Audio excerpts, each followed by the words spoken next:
dass ich einfach verstehen musste auch, dass ich nicht mit meiner eigenen Kraft machen, sondern er macht es. Wenn ich immer versucht habe, mit meiner eigenen Kraft, Sachen sind schief gegangen. Ich habe es einfach gesehen, Gott wollte nicht, dass ich es mache, aber er hat für mich gemacht. Ich hab die erste Schritt gemacht und er hat den Rest. Und so ist es.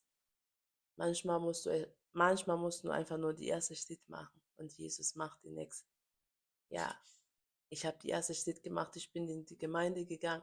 Ich habe es gesagt, Jesus, ich bin Herr, um Heilung zu holen. Und Jesus hat mich geheilt.